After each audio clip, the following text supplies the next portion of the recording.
Cette bande dessinée épique débute par une nuit sombre et orageuse dans une famille chinoise ancestrale. Plusieurs hommes vêtus de robes noires s'alignent. On m'a demandé s'il y avait quelqu'un là-bas.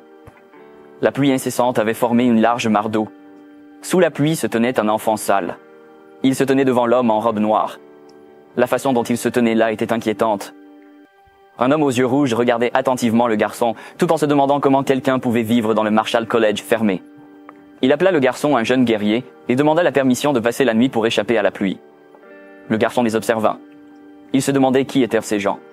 À sa grande surprise, il l'accueillait poliment, bien qu'il n'était qu'un enfant.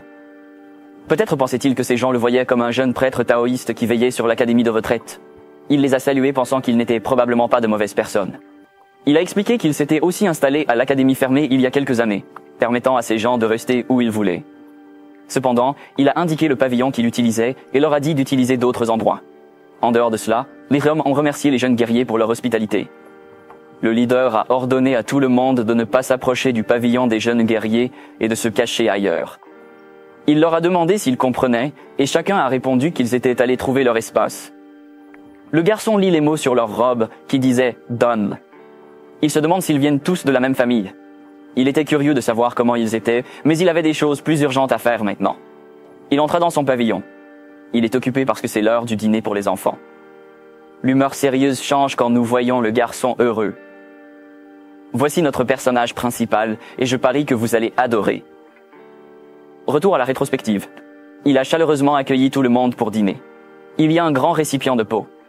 Il ouvrit joyeusement le couvercle pour découvrir un petit insecte brun en forme de grillon à l'intérieur.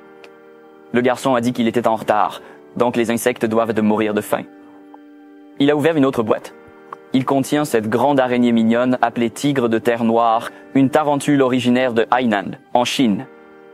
C'est une grande espèce pouvant atteindre 20 cm de hauteur, avec des rayures caractéristiques qui rappellent le tigre noir. Il a attrapé un insecte avec ses baguettes et l'a donné à Hei. En le nourrissant, il a dit qu'il ne pouvait pas s'imaginer survivre si ces gens n'étaient pas là. Blake a mordu un insecte. Le garçon était satisfait de sa réaction. Ce qui le fascinait, c'était que ce gars de la taille d'un ongle avait déjà mué 2 fois et ressemblait à ça.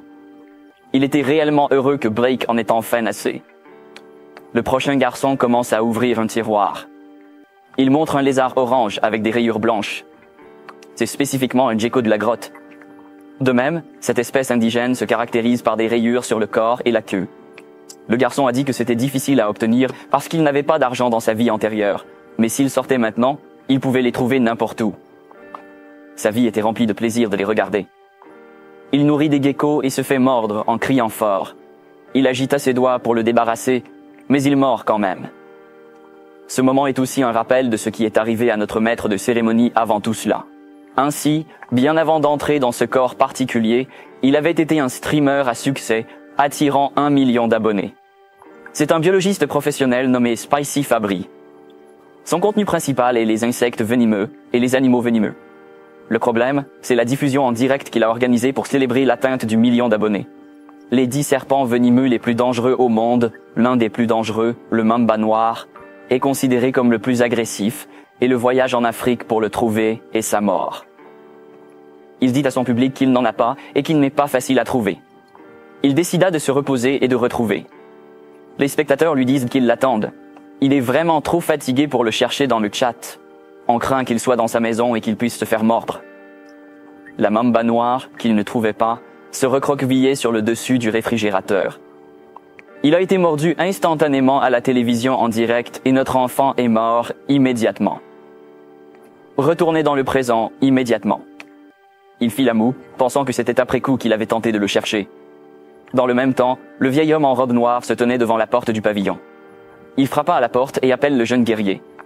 Notre maître de cérémonie a ouvert la porte et a demandé s'il y avait des questions. L'homme répondit qu'il devait le remercier d'avoir abrité la pluie. Depuis qu'ils ont attrapé un cerf, il l'a invité à dîner. En entendant cela, le garçon était très excité. Il aime manger de la viande.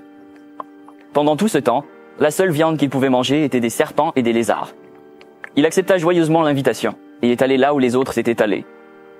Ils ont allumé un feu de joie. Ils se sont rassemblés autour de lui et ont regardé le cerf cuit. Le vieil homme voit que le garçon bave à la vue. Il dit au garçon que le cerf a besoin de temps pour cuisiner. Entre-temps, il a demandé s'il pouvait poser quelques questions. Le garçon était embarrassé d'avoir été surpris à regarder le cerf trop longtemps. Il permet aux anciens de poser des questions. Il demande au garçon s'il vit seul et quel âge a-t-il exactement. Le garçon ne savait pas s'il avait 14 ou 15 ans.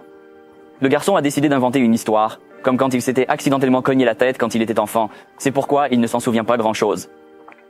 L'ancien lui demanda s'il vivait seul là-bas.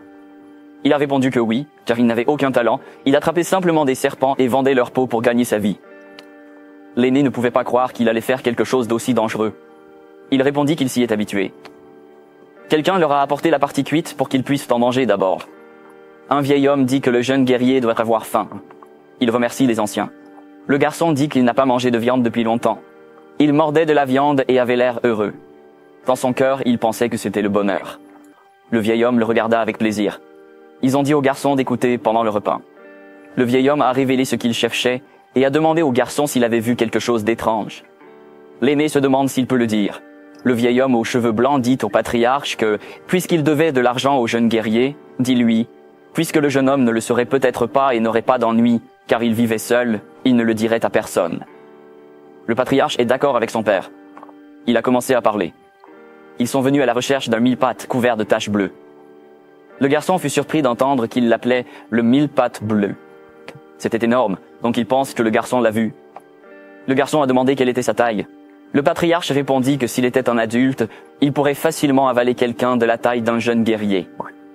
Le garçon devient pâle quand il entend un mille-pattes assez grand pour avaler un homme. Le garçon pense qu'il est juste revenu des centaines d'années, pourrait se tromper parce qu'il pourrait être dans un monde différent. L'homme aux cheveux blancs lui dit de ne pas s'inquiéter parce qu'ils étaient sur le point d'attraper cette chose. Le garçon leur demanda s'ils voulaient l'attraper et le soulever. Les aînés étaient perplexes au sujet de la partie élevée. Le vieil homme aux cheveux blancs était amusé. Finalement, il éclata de rire. Ils ont trouvé l'idée d'élever des mille-pattes tachées bleues intéressantes. Le patriarche fit une remarque sur l'originalité de ce jeune guerrier. Le vieil homme aux cheveux blancs a dit qu'il n'y avait aucun moyen de l'élever. Il prévoit de l'utiliser comme médicament. Le garçon est confus parce qu'il pense qu'ils sont des traîtres, mais maintenant il pense qu'ils pourraient être des trafiquants de drogue. Il a posé la question sur l'utilisation d'un mille-pattes comme remède. L'homme aux cheveux blancs a expliqué que sa petite fille était gravement malade, alitée. Le noyau de ce mille-pattes est la seule chose qui peut sauver sa petite fille, alors ils essaient de le trouver. Le garçon a tenté de rassembler les morceaux, et le patriarche a confirmé ses soupçons. La petite fille du vieil homme aux cheveux blancs est sa fille. À leurs yeux, les garçons semblaient lui donner n'importe quoi dans l'espoir de la sauver, parce qu'elle était mourante. Ils pensaient que les mille-pattes n'étaient pas des médicaments, mais ils savaient que les parents feraient tout pour leurs enfants. Il ressentait de la pitié pour les mille-pattes, mais il décida d'aider ceux qui avaient demandé son aide. Il commença à parler des mille-pattes, et le patriarche lui demanda aussitôt s'il en avait vu un. Il a répondu non, mais il a ajouté que même s'il ne savait pas ce qu'était le mille-pattes taché bleu, il savait probablement où il pouvait le trouver. Bien que son fabri épicé soit mort d'une morsure de serpent, il était plus confiant que quiconque. En ce qui concerne les animaux venimeux, environ 20 000 espèces sur environ 8,7 millions d'espèces sont venimeuses, et il a chacune en tête. Bien sûr, quand il s'agit d'animaux venimeux, ces mille-pattes ne font pas exception. Tout est dans la paume de Spicy Fable. Il est en fait une encyclopédie des mille-pattes ambulants. Notre maître de cérémonie a rappelé tout ce qu'il savait sur les mille-pattes comme s'il ouvrait vraiment un livre. Puis il parcourt quelques pages et quelques secondes plus tard, il finit par la fermer. Il a trouvé ce qu'il cherchait. Encore une fois, ce n'était que des images dans sa tête. De retour au présent, il dit aux aînés qu'il sait peut-être où le trouver. Les gars ont été surpris et ont demandé à notre MC ce qu'il en pensait. Il a demandé des questions sur la zone que les aînés avaient déjà fouillée. Ils ont fouillé du collège au nord et à l'est, principalement pendant la journée, se concentrant sur la rivière au nord. Le garçon comprenait pourquoi il ne pouvait pas le trouver. Bien sûr, il leur a dit que vous ne le trouverez pas. L'ancien lui demanda ce qu'il voulait dire. Bien sûr, ils lui ont demandé de leur dire. Les mille-pattes appartiennent au phylum des arthropodes et à la classe des mille-pattes. Ils ont donc un vaste territoire et sont des animaux à sang froid qui ont besoin d'un abri pour réguler la température et l'humidité. Un autre fait intéressant est que contrairement à la plupart des insectes qui ont une couche imperméable, les mille-pattes sont faiblement imperméables et tombent sur leur coquille, donc ils n'aiment pas vraiment les endroits humides. C'est un animal qui a besoin d'une humidité élevée, mais n'aime pas les endroits humides. Mais il ne peut pas survivre longtemps sans eau. Il est donc peu probable que le mille-pattes bleu soit trouvé dans la jungle ou au bord des rivières. Les aînés ne pouvaient pas y croire. Ils pensaient que les 1000 pattes préféraient des endroits comme les fissures de bois pourris. Le garçon leur a dit qu'il pouvait y voir le petit, mais qu'il cherchait un grand. Pour les plus grands, ils ne peuvent pas rester dans la jungle ou dans les rochers près de la rivière, car ils ne pourraient pas se cacher. Les aînés se regardèrent et hochèrent la tête. Comme une forme de communication non verbale, ils demandent où trouver les 1000 pattes. Il a dit au garçon qu'il lui donnerait une grosse récompense s'il le trouvait. Le garçon sourit. Il montre vers l'ouest. Il a suggéré de chercher dans les rocheuses. Dans l'ouest, les 1000 pattes préfèrent se reposer sous les rochers chauds pendant la journée et errer la nuit. Quelques heures plus tard, dans les rocheuses, ces hommes ont fouillé en profondeur. Les aînés se tenaient sur un rocher étroit et élevé. Ils regardaient attentivement. Un homme s'approche de lui, suggérant que le jeune guerrier pourrait se tromper. Il a dit à tout le monde d'arrêter pour aujourd'hui. Il a allumé la flèche de signalisation et a appelé une équipe de recherche. La flèche est lancée. Les hommes se rassemblent autour du feu. Ils étaient tous épuisés, mais ils espéraient toujours que le jeune guerrier avait raison. Ils se demandaient le pourquoi ils ne pouvaient pas trouver le 1000 pattes, mais ils croyaient au jeune guerrier car il paraissait intelligent. Le patriarche est resté silencieux pendant un moment et a finalement dit avec un visage douloureux que sa fille Weiyun était considérée comme le talent le plus remarquable de l'histoire de la famille Tang. Il a demandé si Dieu l'avait abandonné. Tout à coup, il fut annoncé que le grand ancien était de retour. Le patriarche l'accueille à son retour. Ils se sont rassemblés autour du feu de joie. Le grand patriarche demanda au patriarche s'il ne l'avait pas trouvé non plus. Le patriarche répondit oui. Le patriarche a demandé si le grand patriarche avait également échoué. Il a répondu oui. Win peut tenir jusqu'à 3 mois. Il doutait qu'il puisse trouver le 1000 pattes dans 10 jours. Ils étaient silencieux. Le patriarche leur a suggéré d'explorer le sud demain, car ils n'y ont trouvé aucune trace. Le grand patriarche a convenu qu'il n'avait trouvé aucune trace. De cette phrase, le patriarche a réalisé quelque chose. Il a éclaté de rire, indiquant qu'il ne pouvait pas croire qu'il l'avait raté. Il a dit qu'ils étaient au bon endroit après tout. Le patriarche lui demanda s'il voit quelque chose. Le grand patriarche répondit qu'il ne voyait rien, et comme il l'avait expliqué, il n'avait perçu aucune trace ou présence détectable. Le patriarche était perplexe. Le grand patriarche a expliqué qu'il n'y avait pas de traces, il avait un sentiment. Il a demandé au patriarche s'il avait vu des traces au cours des 3 derniers jours, et il a répondu que non. Pas même d'animaux, d'excréments ou de marques territoriales. C'est à ce moment-là que le patriarche se rendit compte. Le grand patriarche répondit, « C'est tout. » Il n'y avait aucune trace d'un seul animal sur les sommets gigantesques, ce qui ne se justifiait pas non plus, et le patriarche pensait aux animaux territoriaux. Le grand patriarche soupçonnait qu'ils s'étaient tous échappés, ou qu'ils étaient devenus la nourriture des 1000 pattes. Il tapota le patriarche sur l'épaule et l'assure que le 1000 pattes à taches bleues était certainement là. Ils étaient sûrs de pouvoir sauver Win. Le patriarche affichait un regard triste mais empreint d'espoir et de sagesse. Puis ils ont senti le sol trembler. Ils sont devenus alertes. Ils ont paniqué lorsque des fissures apparaissent dans le sol. La zone autour du feu de joie s'est effondrée de manière inattendue. Ils s'élèvent du sol. Aucun d'eux ne sait ce qui se passe. Une branche a émergé du sol. Ils ont regardé un autre apparaître. Ils ont montré les créatures qui sortaient. Ils étaient tellement effrayés que même le grand patriarche était devenu nerveux. Quelques membres additionnels sont apparus. C'est le foutu 1000 pattes bleu et l'homme, et c'est absolument énorme. De retour à l'académie, nos enfants se plaignaient que l'école était tellement chaotique. Ils voulaient savoir quelle était la taille du 1000 pattes parce que le bruit était trop fort. Il a commenté comment il leur avait dit de le chercher, mais ils renversèrent la montagne à l'envers. Il est surpris par un 1000 pattes assez gros pour l'avaler entier, parce qu'il est un monstre Pokémon venimeux qu'il pense vouloir vraiment le voir dans les montagnes rocheuses. Finalement, les choses se sont réglées. Ils ont vaincu le 1000 pattes taché bleu, mais pas sans blessure. Ils ont aussi reçu le noyau. C'est une pierre bleue pâle dans une boîte en bois. Les hommes fondent en larmes. Maintenant qu'il est enfin possible de sauver Weiyun, le patriarche a demandé à son père d'aller d'abord au Sichuan pour soigner le guerrier blessé. Le patriarche était perplexe. Le patriarche a expliqué que les rancunes étaient gravées dans le sang et les gentillesses dans la pierre, et c'était ainsi qu'ils vivaient. En résumé, ils ont encore beaucoup de choses à faire. Ce n'est que plus tard que le grand aîné réagit. Il a admis qu'il avait failli faire une grosse erreur simplement en se concentrant sur Huyen. Le grand patriarche a accepté qu'il avait raison d'accueillir le jeune guerrier comme invité et de lui donner ce qu'il veut. Le patriarche ordonna aux guerriers blessés de recevoir des soins dans le village tout en visitant les jeunes guerriers. L'idée que le jeune guerrier était lui aussi curieux de cette nouvelle lui revenait à l'esprit. Mais nous y sommes. Nous avons vu notre garçon être caressé par ces 3 petits elfes jaunes. Le jeune guerrier se trouve dans un dilemme. Il vient de devenir le père du mille-pattes taché bleu. Il y en a 3, et ils ressemblent à des chenilles. Ils sont très mignons, surtout la façon dont ils se frottent sur les visages des jeunes guerriers. Quand le garçon regardait le pot, quelque chose le rappelait. Quand il était rentré chez lui, il nettoie les œufs et les met sur la table de chevet. Et quand il s'est réveillé, ils étaient tous éclorés. 1. Le mille-pattes est allongé joyeusement sur la tête du garçon.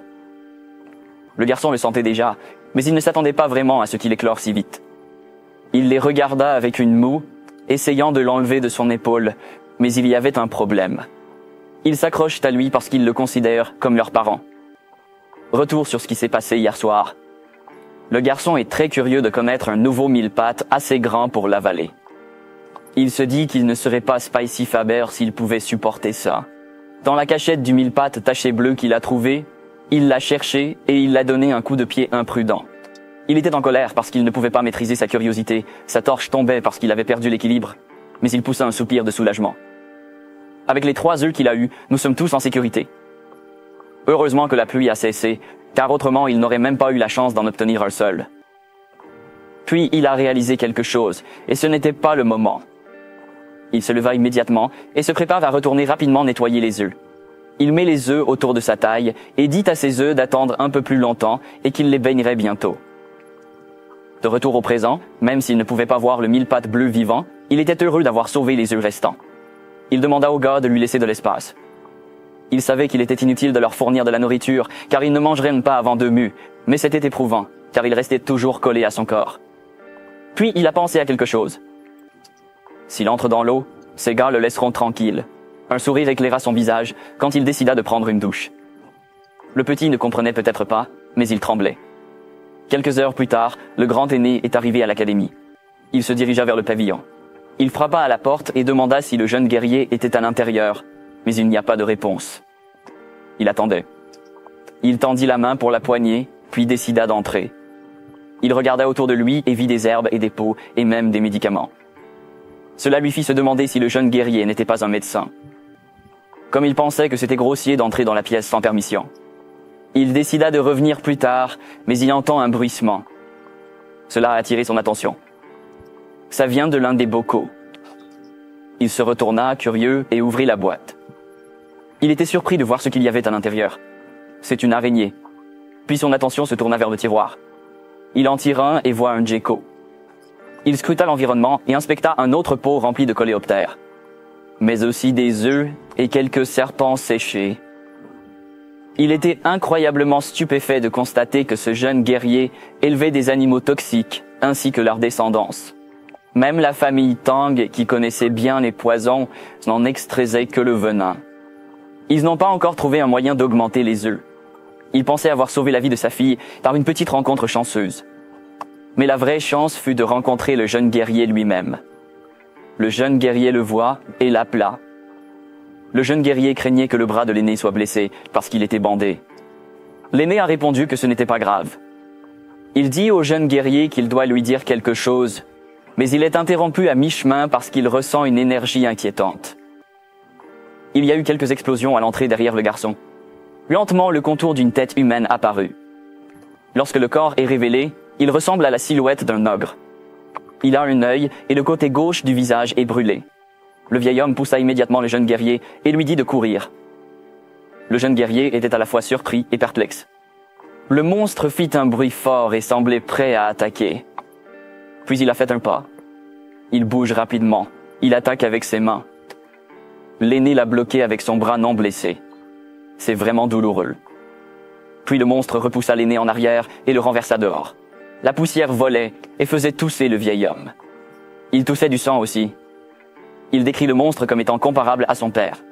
Il dit au jeune guerrier de courir, mais quand la fumée s'est dissipée, il a retrouvé le jeune guerrier étouffé par le monstre et soulevé dans les airs. Le jeune guerrier toussa et le monstre éclata de rire. Le monstre a dit qu'il avait entendu dire que le salaud de la famille Tang était venu à Hainan. Personne ne s'attendait à ce que le fils de l'empereur divin des 10 000 poisons soit blessé et resté seul. L'aîné répond qu'il ne sait pas qui il est et demande pourquoi il est devenu une cible avec le jeune guerrier. Le monstre demanda qu'il ne pouvait pas voir avec son visage et ses poings. Il s'est présenté comme Rikasa Takunyang, la main sanglante, et c'est le père de l'aîné qui le fait ressembler à ceci. Le vieil homme a reconnu le nom. Il a entendu dire que l'homme avait été frappé à la tête par une paume empoisonnée et était tombé de la falaise, mais il était en réalité vivant. L'aîné lui dit que le jeune guerrier n'a rien à voir avec lui. Alors il lui demande de laisser tomber le jeune guerrier, et en échange, l'aîné donne sa vie. Mais Enyang ne voulait pas. Il a juré de massacrer tous ceux qui frottaient les vêtements de Tankeran. Dans sa tête, le vieil homme maudit le foutu démon. Dans ce contexte, le démon est un puissant artiste martial qui inflige des dégâts au monde. Il semble que Hunyang n'ait pas l'intention de laisser partir le jeune guerrier. Notre maître de cérémonie était pâle du manque d'air. Hunyang a éclaté de rire et lui a dit de mourir. Le jeune guerrier a faiblement demandé d'être épargné, supplie-t-il. À ce moment-là, il n'était qu'à quelques courtes secondes d'atteindre sa limite. Soudain, 3 paires d'yeux féroces apparurent. 3 petits mille-pattes se sont jetés sur le bras de Hunyang. Ces petits mille-pattes mignons mais féroces l'ont attaqué et mordu partout sur les fesses. Hunyang a vu le mille-pattes et a eu l'air confus. Il lâcha le jeune guerrier, furieux, en hurlant que même s'il s'agissait de mille-pattes, il ne pouvait rien lui faire. Soudain, son cou est devenu violet et il a toussé une bouchée de sang. Il tomba immédiatement par terre. Il gémit de douleur. Nos enfants sont surpris et perplexes par sa mort. Il s'éloigna tout en confirmant aux aînés s'il s'agissait de mauvais gars. Le vieil homme qui voit tout cela est perplexe. Lorsqu'il réalisa que le jeune guerrier n'était pas seulement un invité, sa mâchoire tomba et se transforma en un grand sourire. L'aîné se dit que ce jeune guerrier devait assurément appartenir à la famille Tang. Quelques jours après la chute du syndicat, certains se déplorent. Les jeunes guerriers s'occupent des plus âgés. Quand le vieil homme dormait, il posa un chiffon humide sur le front du vieil homme. L'aîné remercie. Le jeune guerrier répondit qu'au lieu de le remercier, il vaut mieux lui dire où se trouvent ses compagnons et qu'il irait les voir. Mais alors il a réalisé qu'il ne pouvait pas le laisser seul, mais il ne pouvait pas non plus appeler un médecin. L'aîné le rassura qu'après quelques jours de repos, il irait bien. Le garçon était abasourdi. Cet homme était si calme après avoir toussé autant de sang. Il a demandé au vieil homme d'arrêter et a dit quand il était dans un état critique. L'aîné répondit qu'il allait bien parce qu'il était un artiste martial. Les jeunes guerriers ne savent vraiment rien. Il interrogea si c'était le genre de choses qui volaient et lançaient des boules de feu. L'aîné sourit doucement, disant que ce n'était pas à la portée de tout le monde, mais une manière épicée de parler. Faber était étonné. Cela lui fait comprendre qu'il est bien dans un monde différent. Sinon, la vision d'un mille-pattes de la taille d'une maison n'aurait aucun sens. L'aîné lui dit qu'il devait sa vie au jeune guerrier. Il a sauvé sa vie, bien que dans ce cas, il s'est officiellement présenté comme Tang She Olsen de la famille Tang du Sichuan. Enfin, notre hôte s'est également présenté. Il s'appelait Wei Sol. Le jeune She Olsen savait que So signifiait petit et Ryong signifiait dragon. C'est un bon nom. Puis She Olsen a exprimé qu'il avait beaucoup de questions qu'il voulait poser. Sorayong lui dit de continuer. Il lui a demandé si c'était des mille-pattes empoisonnés. Sorayong a frotté le ventre d'un mille-pattes et a répondu oui, car ce sont des mille-pattes à taches bleues. Le choc fait se lever Chersand du lit. Il a demandé à Solayong s'il les avait apprivoisés et comment il l'avait fait. Chersand a continué en disant qu'en l'attendant, il avait vu d'autres créatures toxiques. Il a demandé s'il les élevait aussi. Solayong a répondu que ce serait une longue histoire. Il lui a demandé s'il était d'accord. She Olsen a répondu que cela ne lui dérangeait pas. Sor-Young commence par les œufs du mille-pattes à taches bleues. Alors qu'il termine son histoire, She Olsen lui confirme s'il est sorti d'un œuf. Sor-Young a répondu oui, car il pouvait prédire à peu près quand il écloserait dans l'esprit de She Olsen, quelque chose qu'il ne pouvait pas comprendre. Comment le garçon a fait ça? Sol-Young lui dit d'attendre un moment. Puis notre maître de cérémonie s'est dirigé vers l'un des tiroirs. Il sortit 2 lézards et laissa fièrement les aînés jeter un œil. La première place est occupée par le lézard, avec un corps brun orné de rayures jaunes et une rayure blanche sur la queue. C'est un lézard rayé commun. Ensuite, il y en avait un autre, et il avait des rayures blanches plus grandes sur la queue, donc l'autre n'avait que 2 couleurs. Il a un corps brun et une queue blanche sans rayures. Shilson lui a demandé s'il voulait dire qu'il avait cultivé cette couleur.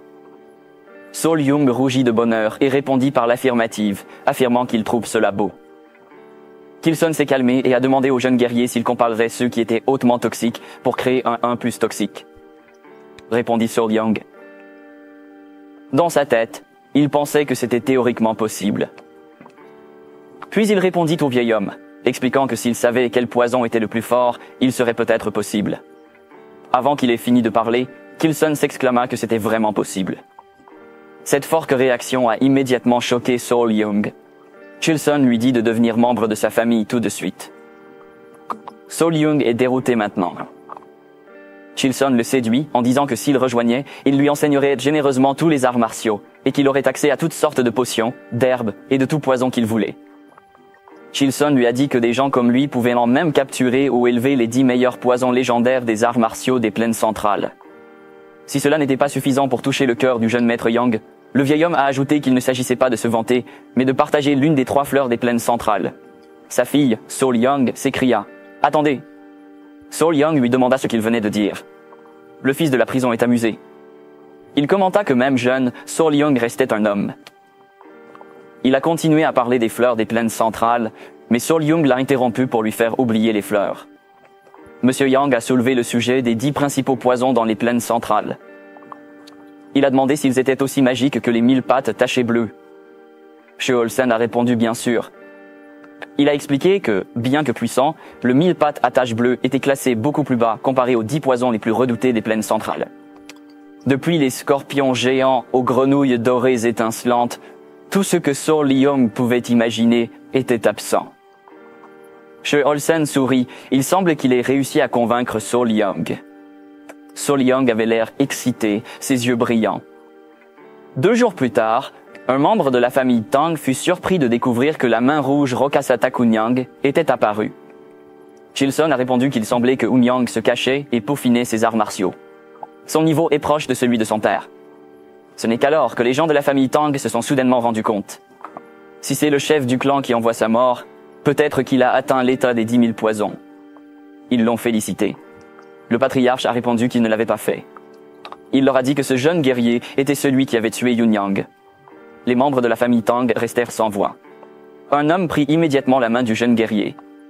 Il les remercie d'avoir sauvé le patriarche de la famille Tang dans le Sichuan. Ils lui ont demandé s'il était un vieil homme qui avait connu le rajeunissement. Sorian était perplexe. L'aîné a remarqué qu'il y avait un malentendu, alors il a demandé à Sorian de leur montrer. Tout le monde dans la famille Tang savait ce que cela signifiait, mais le petit Sol lui tapota la poitrine et leur demanda de sortir. Les gens de la famille Tang ont regardé les vêtements de sœur aînée Yang bruissants et 3 mignons 1000 pattes sortirent de l'intérieur.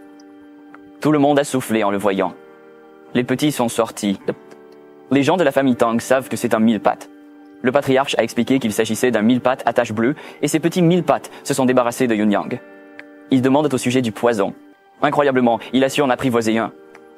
Le patriarche a expliqué que c'était la raison pour laquelle il avait décidé d'accepter le jeune guerrier comme l'un des siens, mais Sol Young a dit qu'il y réfléchirait à nouveau.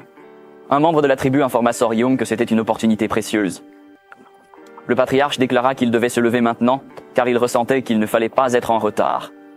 Sol Young lui a demandé s'il cherchait encore quelque chose. Kilson resta silencieux pendant un moment. Il a ensuite commencé à expliquer que Bloody Takua Young pratiquait un art martial appelé Bloody and Poisonous Claw.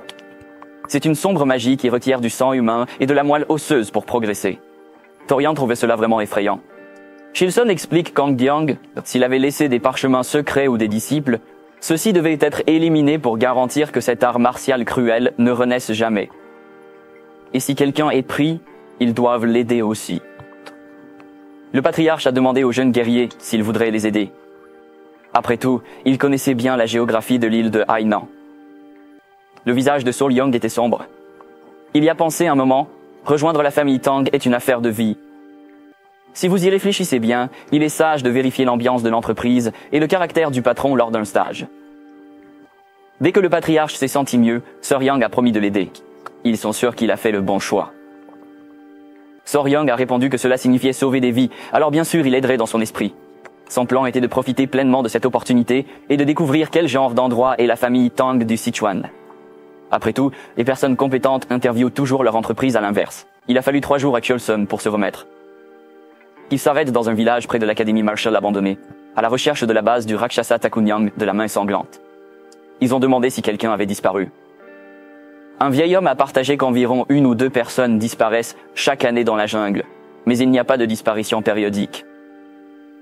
Olson était perdu dans ses pensées. Il remercie le chef du village de leur avoir parlé. Le village a répondu qu'il n'y avait rien. Je suis honoré de pouvoir aider le célèbre ancêtre de la famille Tang du Sichuan. Ils se pardonnent eux-mêmes. Malheureusement, ils n'ont pas trouvé d'indice important. Ils traversent la forêt. So-Young a demandé à Olson qu'il n'y avait rien de spécial dans ce village. Olson explique que lorsque Unyang les a découverts et s'est exposé, c'était près de cette zone, mais ce n'était pas facile à trouver. So-Young trouve aussi étrange qu'il n'y ait pas de traces. Il s'est souvenu de ce que ce salaud avait dit. Ça lui a fait réaliser quelque chose. Il a demandé à l'aîné s'il se souvenait de ce que le salaud avait dit quand il s'est présenté. Répondit Olson. Pas vraiment. So-Young se souvient de la fois où Olson a été renvoyé par la paume d'O-Young. Il lui a dit que le salaud avait dit qu'il avait entendu dire que le salaud de la famille Tang était venu à Hainan. En d'autres termes, Unyang a parlé de quelqu'un qui l'avait informé. Il est donc très simple de vérifier les endroits visités par la famille Tang à Hainan. So-Young leur a suggéré de se promener avec des portraits affichés pour les retrouver. Ils regardèrent So-Young avec confusion. Ils l'ont trouvé incroyable. Si Yang avait prononcé une telle chose, il l'avait certainement entendu de quelqu'un qui avait rencontré la famille Tang. Pour eux, cela simplifie beaucoup les choses. Ils sont partis tout de suite. Ils sont arrivés dans un village. Ça a l'air sombre. 1. Le clan Tang a rapporté que, d'après les informations recueillies au port de Hainan, ce lieu semblait être le village en question. L'aîné répondit que c'est là que vivent ces Hawaïens. Ils ont pris la décision de s'y rendre, avec l'espoir que les habitants ne leur seraient pas hostiles. Les villageois semblent sans vie. La famille Tang a demandé s'il y avait quelqu'un. Cela a attiré l'attention des villageois. Ils ont vu la famille Tang. Ils ont demandé ce que les Han faisaient là-bas. Un vieil homme qui pourrait être le chef du village est venu. Il tient la main d'une petite fille, et derrière eux se trouvent 2 gardes. Ils ont tous l'air malades. Olson se présente. Désolé, regardez-les discuter. Il a également remarqué que l'enfant semblait faible, et que le village était sans vie. Puis il a pensé à quelque chose. Les autres villageois sont découragés. Ils semblent avoir pris une sorte de médicament. Le chef du village a répondu que personne n'avait disparu dans leur village, et qu'il n'y avait rien de spécial qui se passait. Il leur a dit de partir. L'aîné a soutenu le nombre de personnes qu'il avait coupées au milieu de la phrase par rapport au nombre de maisons. Quand le chef du village leur dit que ce n'est pas quelque chose qui devrait les intéresser, on leur a demandé de revenir. Olson et So-Young étaient stupéfaits.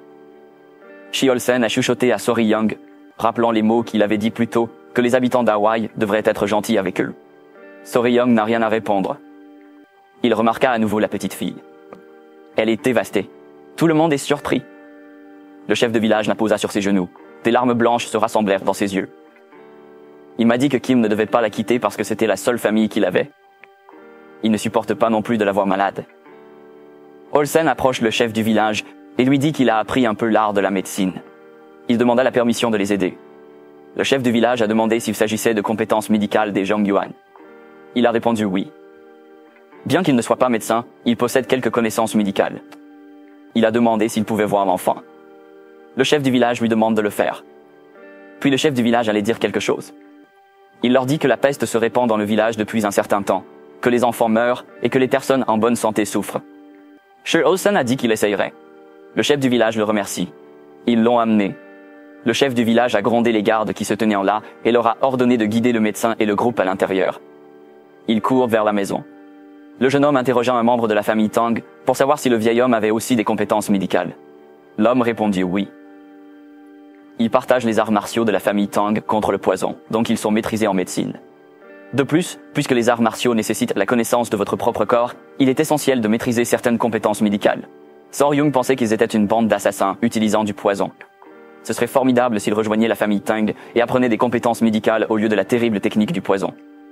Puis l'homme ajoute que parfois ils attrapent des salauds méchants et leur injectent du poison pour voir comment ils réagissent. La réaction de Sorian après avoir entendu cette phrase est très intéressante, car il l'a interprétée comme une expérience humaine dans son imagination, devenant encore plus effrayé. Les rues du village étaient désertes, et dans l'une des maisons, quelqu'un poussait un soupir. Olson explique qu'il lui a transféré certaines clés, stabilisant ainsi sa respiration. Le chef du village me remercie. Le chef du village les supplie de sauver sa petite fille unique. Olson a lancé un débat. Il s'agit parce que le pouls de l'enfant est anormal. Il lui demande si elle a un cœur faible depuis sa naissance.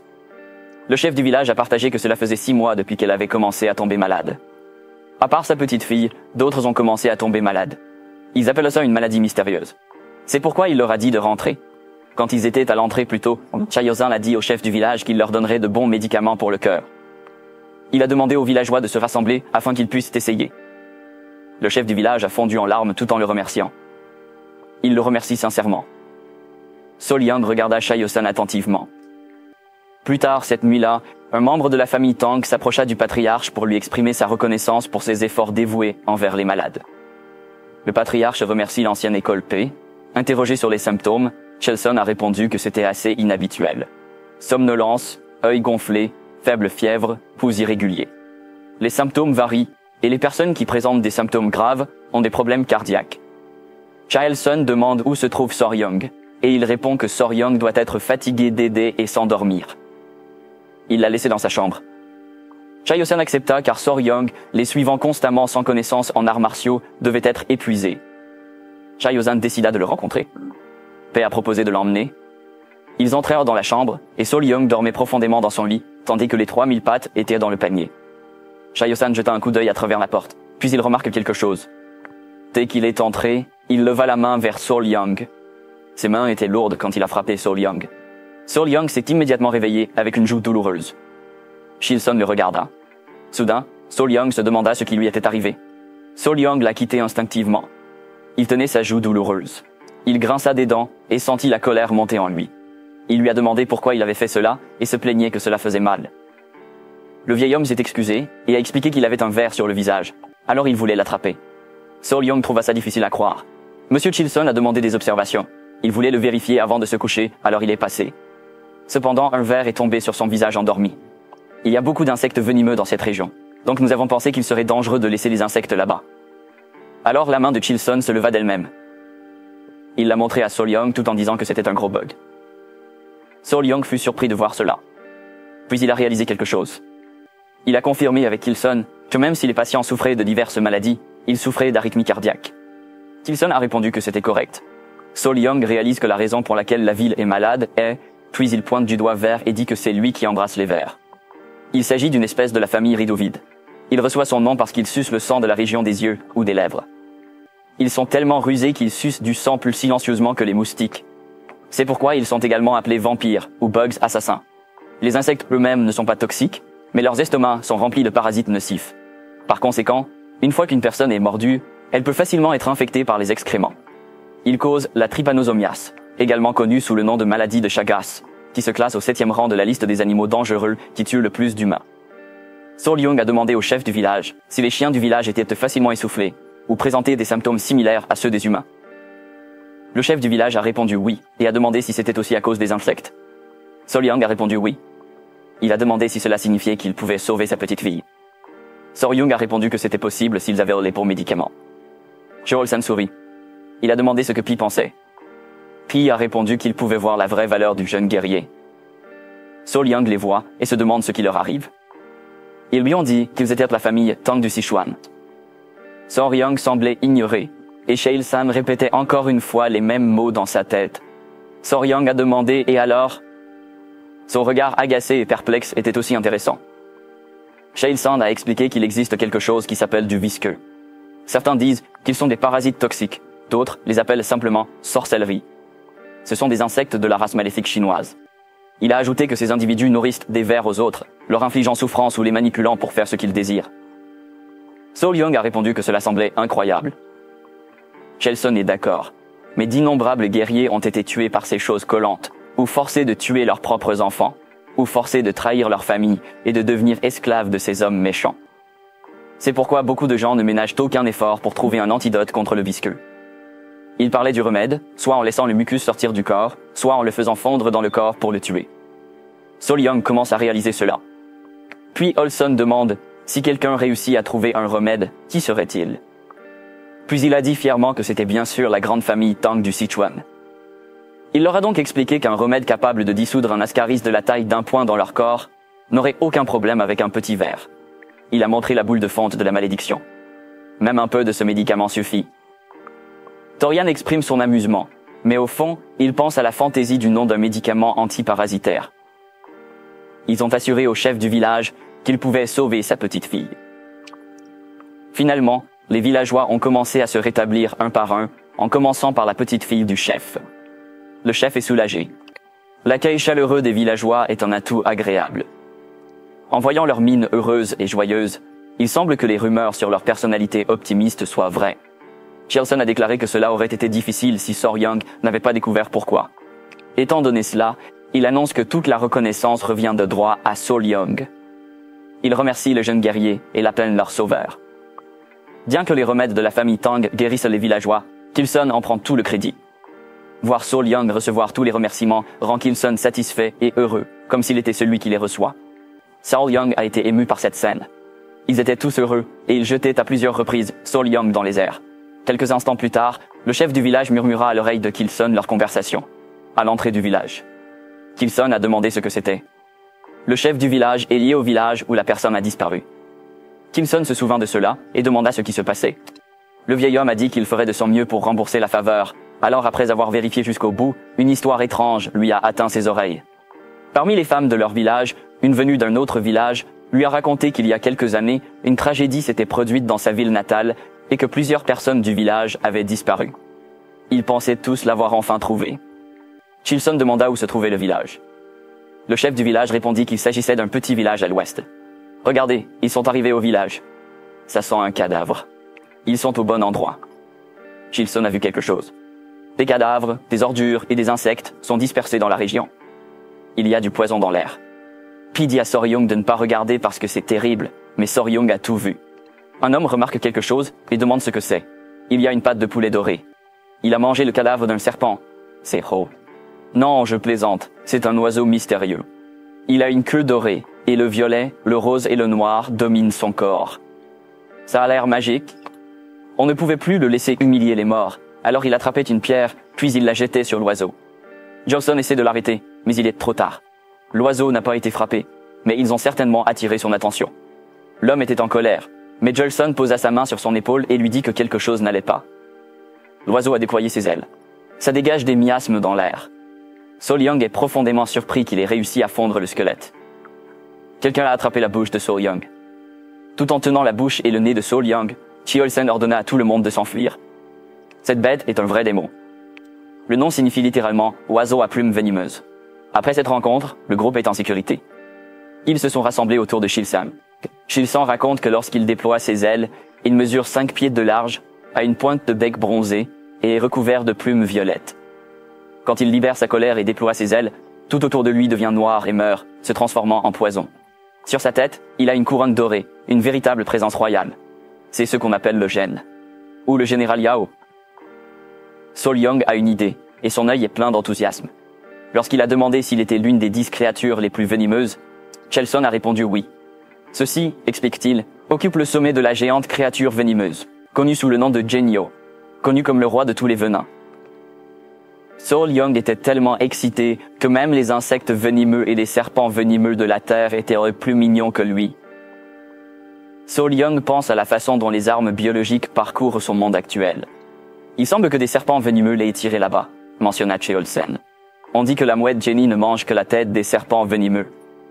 Sol Young demanda s'il était courant. Cheolsen répond non, et c'est assez rare. Si rare qu'il faudra peut-être 100 ans pour en apercevoir. Sol Young fut profondément surpris, ce qui poussa Cheolsen à lui demander la raison de cette question. Il a demandé s'il était possible de l'attraper. Cela a surpris le peuple Tang. Kilson, amusé, a demandé à Sol Young s'il voulait essayer de l'attraper. Sol Young répond oui, mais il s'inquiète du venom.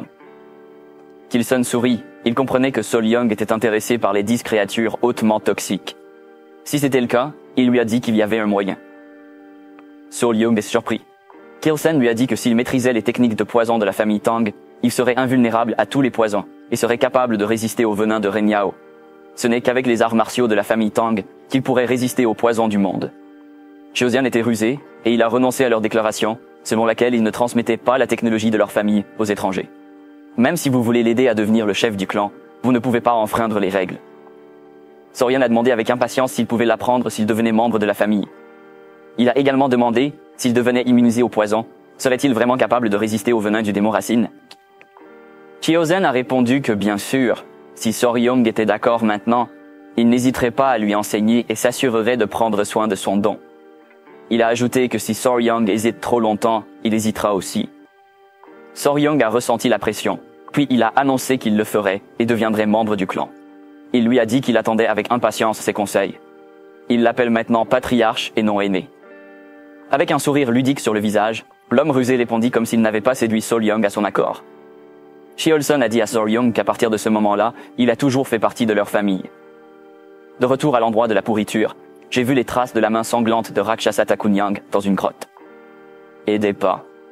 Ils appelèrent le patriarche et lui donnèrent un cahier qu'ils avaient trouvé dans la grotte. Sheolson jeta un coup d'œil. Il a été confirmé qu'il s'agissait de la technique secrète des mains sanglantes et des griffes. Soryang est terrifié parce qu'il est écrit avec du sang. Sheolson décida de rentrer. Soryang leur a demandé s'ils allaient au Sichuan. Sheolson a répondu que c'était le meilleur.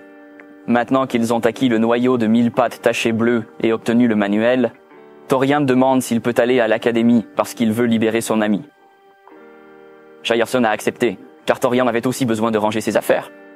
Il sortait, mais quand Soryang regardait en arrière, il remarquait quelque chose. Il a indiqué qu'il y avait quelque chose là-bas. Ils vérifièrent et aperçurent une plume violette étincelante. Ils le regardent tous et réfléchissent. Sheolson l'a repris, et il a dit à Soryang qu'il l'offrirait comme un cadeau commémoratif pour devenir membre de leur famille. Soryang semblait intéressé par ça. Soryang le remercie. Sheolson a répondu que tout allait bien, sauf la façon dont il l'appelait. Il suggère que le titre soit changé après la cérémonie. Torian se demandait si c'était comme une cérémonie d'initiation. Dans le même temps, la famille Tang, le patriarche Tang Muyang, qui est parti en premier, est finalement arrivé. Il est épuisé, mais il ne se repose pas. Au lieu de cela, demandez comment allait Wayun. Il est assisté par des membres du peuple Tang. Quand ils se précipitent à l'intérieur, ils lui disent qu'elle s'accroche à sa vie. La porte s'ouvre. Il a immédiatement appelé Wayun. Tous ceux qui étaient à l'intérieur étaient surpris de le voir. Il a dit à sa belle-fille qu'il avait maintenant des médicaments. Il a retiré le noyau du 1000 pattes à tache bleue. Voyant qu'il avait réussi, il a fait pleurer sa belle-fille. Ils étaient prêts à la lui donner.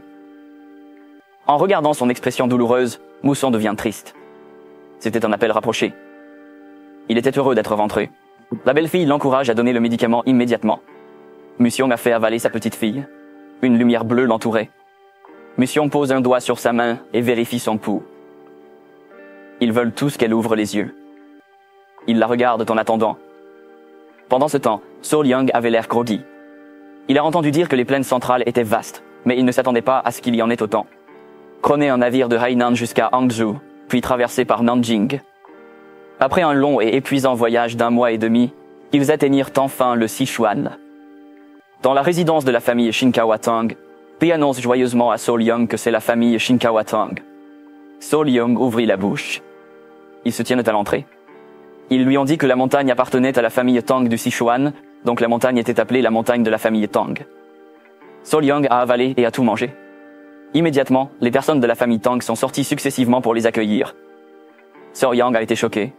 Il y avait tellement de monde. Je ne sais pas si ces gens étaient tous de la famille Chuan Tang. Mais au milieu de ces fesses laides, une fille en robe rouge courait aussi vers eux. Celui-ci est pressé.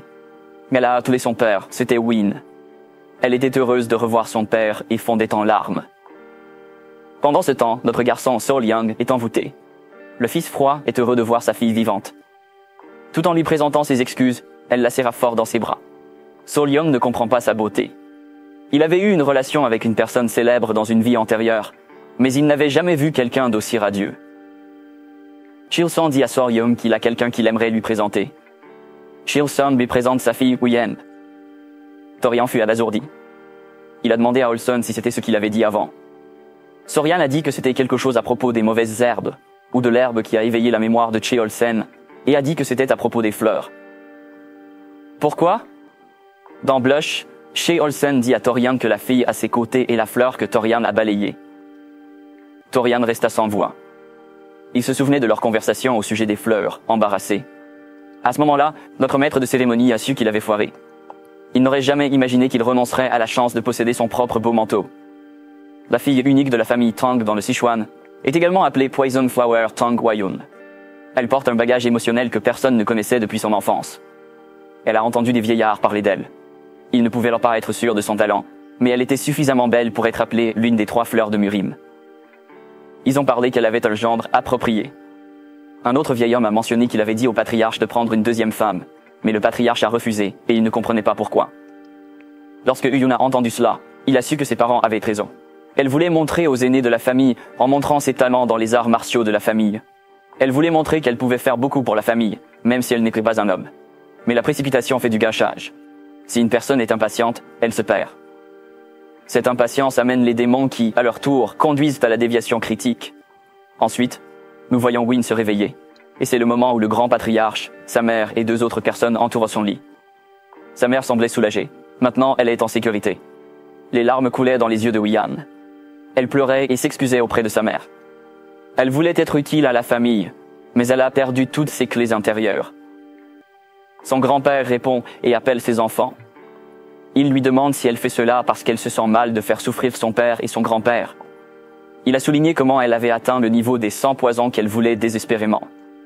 Il lui a dit d'arrêter de pleurer et de se remettre le moral. Il l'a perdu quand il a dit 100 poisons. Elle regardait son aura, elle brillait. Demanda-t-elle à son grand-père. Le grand patriarche lui a dit qu'il avait quelque chose à lui dire. C'est l'histoire d'une jeune guerrière mystérieuse qui non seulement lui a sauvé la vie, mais lui a également donné 1000 poisons de Ti intérieur au lieu des 100 poisons actuels. Wayun a posé des questions sur les mauvaises herbes. So Young n'a pas répondu. Encore une fois, So Young a été embarrassé de se référer à la fille de Chelsen comme une mauvaise herbe parce qu'il était trop immergé dans l'histoire sur les 10 créatures venimeuses. Il dit à son passé de réfléchir à cela. Il essayait de dissiper cette idée, disant que la blague faite par le patriarche était trop longue. Il lui a dit qu'il était heureux de la rencontrer. Voyant ce qui est arrivé à ces 2 jeunes hommes, tous les membres de la tribu souriaient sur leur visage, ce qui était vraiment drôle. Solium se présente. Il lui a dit qu'il savait qu'elle était malade, alors il était heureux de la voir maintenant en bonne santé. Uyen lui dit qu'il était heureux de le rencontrer. Elle se présente comme Uyen. Elle est également connue sous le nom de Fleur Poisonnée. Elle l'a remercié de lui avoir sauvé la vie, et elle n'oublierait jamais sa faveur pour le reste de sa vie. So Young est fasciné par sa beauté. Chilson demande à So Young ce qu'il pense. Le menton de So Young tomba quand il entendit une voix dans sa tête. Il pense qu'il s'agit d'une sorte de transmission sonore. Le fils de Chill lui demanda s'il était d'accord avec lui que sa fille était une telle beauté. Il a demandé à So Young s'il voulait en savoir plus sur lui.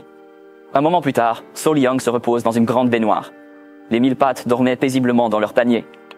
So Young a l'impression qu'il est sur le point de mourir. Il avait l'air hagard. Puis il a remarqué quelque chose. En voyant le 1000 pattes, il sourit. Le 1000 pattes se réveilla et lui sourit. Habituellement, ils ne tombent jamais. Mais quand il leur dit que l'eau chaude n'est pas bonne pour eux et leur conseille de rester dans le seau, ils sont simplement entrés comme s'ils comprenaient.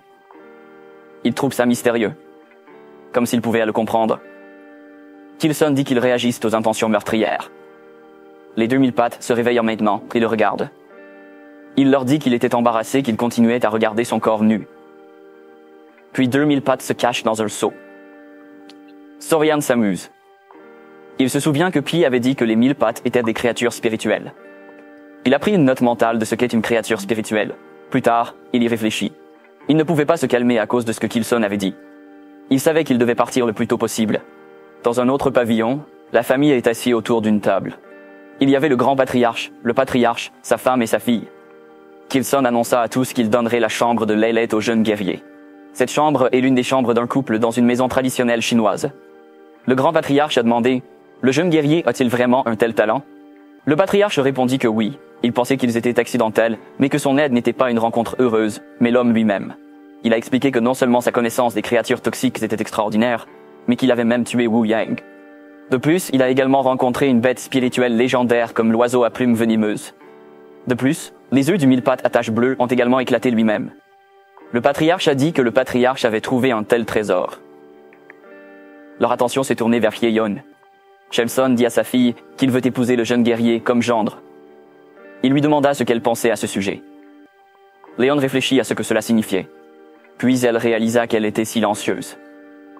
Elle voulait prouver que maintenant qu'elle avait acquis une constitution de plus de 100 poisons, une constitution de 1000 poisons, qui serait encore plus utile pour leur famille. Elle répondit qu'elle était aussi de la famille Tang et qu'elle comprenait ce que voulait dire son père. Elle lui dit qu'elle doit découvrir si ce jeune guerrier est digne d'elle. Puis elle s'enfuit de la pièce. Dans l'esprit de Chelson, c'était une scène très embarrassante. Les jeunes combattants doivent être prudents. Même si sa rosée est belle, elle a aussi des épines tranchantes. Win courait rapidement et ressentait de la douleur. Elle a maintenant obtenu la constitution des 1000 poisons. Si elle s'était arrêtée là, les aînés ne l'auraient jamais reconnue. Elle voulait vérifier en détail la véritable nature du jeune guerrier, ses qualifications et son caractère. Pendant ce temps, Torian se demandait quoi faire. Il savait qu'elle pourrait probablement lui en vouloir. Il a demandé à son enfant, le mille-pattes, ce qu'il devait faire.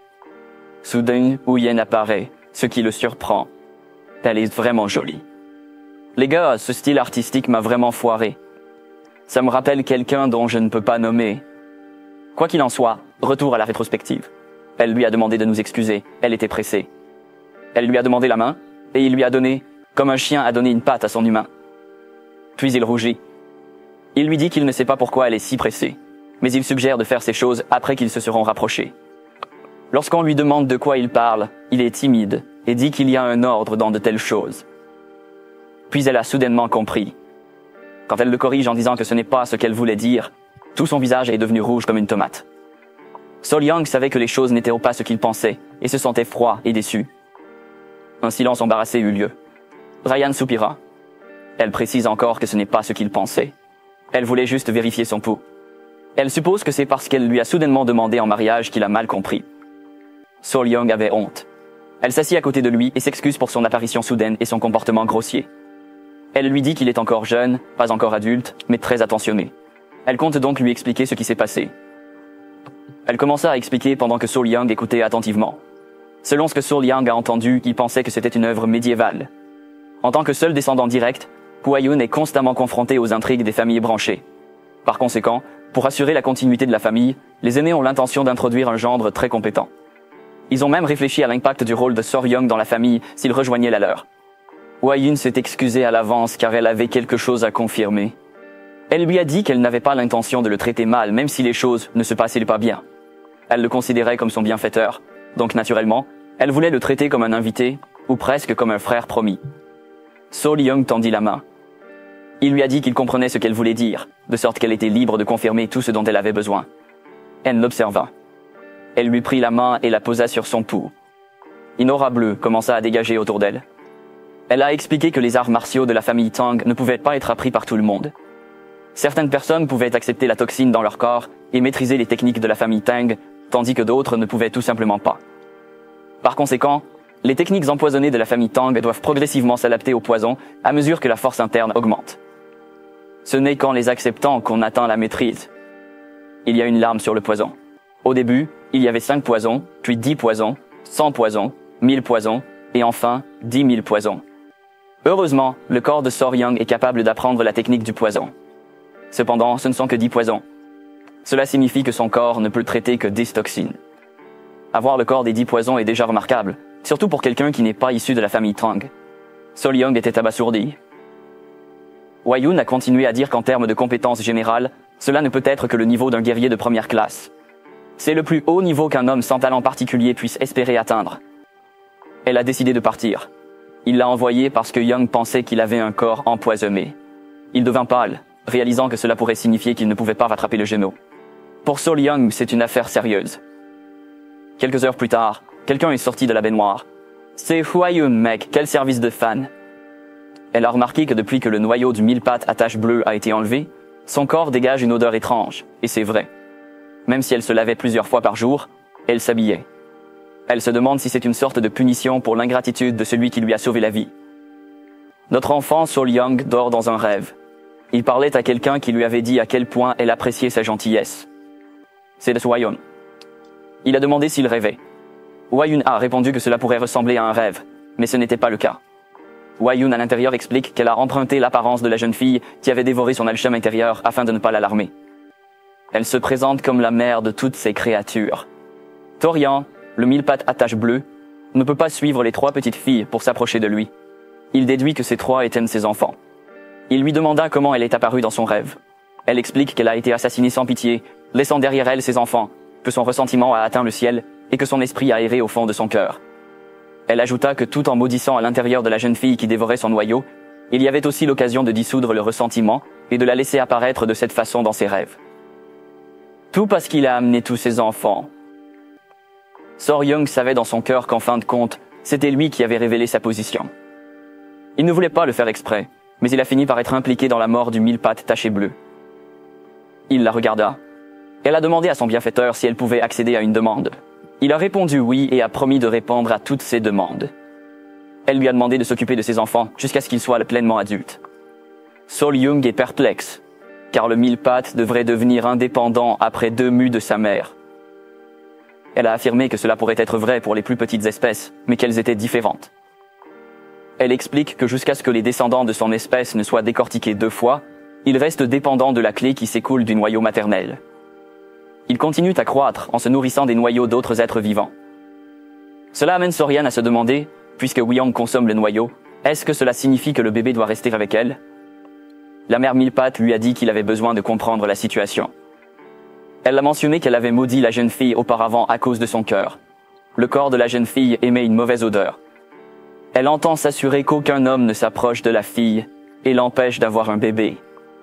En échange de la levée de la malédiction, elle a négocié pour que ses enfants absorbent son chi intérieur. Peut-être que de cette manière, Sol Young pourra aussi gagner le cœur des filles. Sol Young réfléchit. Puis il sourit et répondit que ce n'était pas pour lui. Il ne voulait pas profiter de la situation difficile de Tiger Cloud. La mère mille-pattes ne pouvait s'empêcher de l'admirer comme un homme respectable. Elle lui demande comment il prévoit de surmonter ce défi. Elle a souligné que la fille cherchait un homme fort et qu'elle ne pouvait pas obtenir exactement le noyau des 10 créatures hautement toxiques pour lui. Cela a inspiré Torian. Il lui a demandé de la croire. Il lui a dit de le laisser et que ça allait bien. Le lendemain, Torian et Tiger Cloud étaient assis côte à côte. Pourquoi? Cloud comprenait maintenant que l'odeur qu'elle dégageait était due au noyau du mille-pattes à taches bleues. Sol Young lui a dit que c'était vrai, et que si elle attachait des mille-pattes à son corps tous les quelques jours pour les laisser absorber le cuit, l'odeur disparaîtrait naturellement. Pourquoi? Yoon avait un problème, mais elle se sentait mal à l'aise de le dire. Quoi qu'il en soit, elle lui demande s'il peut le partager avec elle sans rien demander en retour. Elle savait qu'il pouvait facilement réclamer une compensation. Sol Young sourit avec assurance, insistant qu'il ne pouvait se permettre de profiter de la situation difficile d'une femme en détresse. Il a refusé d'être si éhonté. Hwa Yun fut surpris par sa réponse. Elle se sentait mal. Elle répondit qu'elle n'accepterait pas tout le temps sa gentillesse sans offrir quelque chose en retour. Maintenant, elle réfléchit sérieusement aux paroles de son père. Voir Sol Young lui a fait réaliser que quelque chose vaut plus que le talent ou les capacités de Marshall. Sol Young a soulevé des questions sur lesquelles il avait également réfléchi. Il a soulevé le sujet lorsqu'elle a mentionné qu'il avait 10 corps toxiques et ne pouvait absorber que 10 toxines. Ainsi, Sol Young a eu l'idée de remplir ces 10 positions avec les toxines des 10 créatures les plus venimeuses des plaines centrales, s'il ne pouvait ingérer que 10 toxines. Win fut surpris d'entendre la nouvelle. Qu'elle veut dire, c'est qu'il veut être le plus fort du monde, tout pour elle. Cette pensée la faisait rougir. Pourtant, Hui-Yun, la fleur empoisonnée, l'une des 3 fleurs de Moulin, c'était la première fois qu'un homme lui avouait son amour avec audace.